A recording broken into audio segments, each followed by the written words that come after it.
ಮಹಾರಾಜರೇ,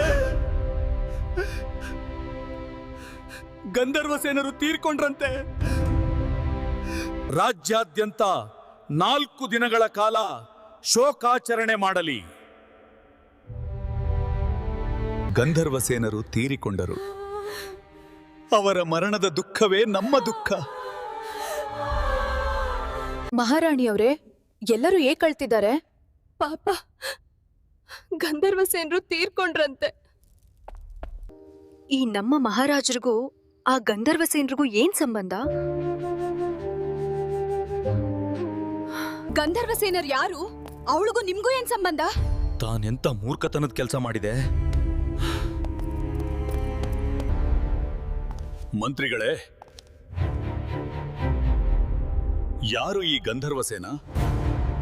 ಮಹಾರಾಜರೇ, ದಯವಿಟ್ಟು ಕ್ಷಮಿಸಿ. ಗಂಧರ್ವ ಸೇನರು ಯಾರೆಂಬುದು ನನಗೂ ತಿಳಿದಿಲ್ಲ. ಆದ್ರೆ ಪಡೆಯ ಮುಖ್ಯಸ್ಥ ಗಟ್ಟಿಯಾಗಿ ಅಳುತ್ತಿರುವುದನ್ನು ಕಂಡು ನಾನು ಅತ್ತೆ. ನೀನೊಬ್ಬ ಮೂರ್ಖ.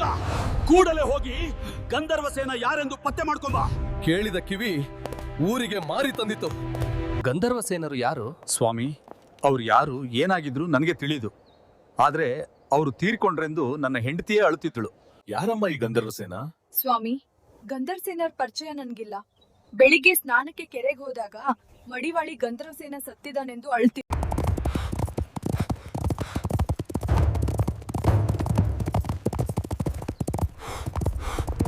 ಸ್ವಾಮಿ, ಗಂಧರ್ವ ಸೇನ ನನ್ನ ಪ್ರೀತಿಯ ಕತ್ತೆ.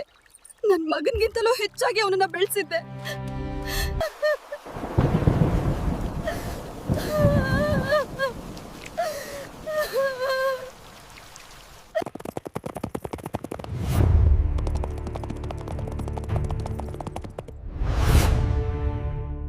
ಮಹಾರಾಜರೇ, ಗಂಧರ್ವ ಸೇನರು ಸತ್ತರೆಂದು ನಾವು ಶೋಕಿಸಿದವರು ಬೇರೆ ಯಾರೂ ಅಲ್ಲ. ಅದು ಮಡಿವಾಳಿಯ ಪ್ರೀತಿಯ ಕತ್ತೆಯೇ ಆಗಿದೆ. ಒಂದು ಕುರಿ ಹಳ್ಳಕ್ಕೆ ಬಿದ್ರೆ ಎಲ್ಲಾ ಕುರಿಗಳು ಬಿದ್ದಂತೆ.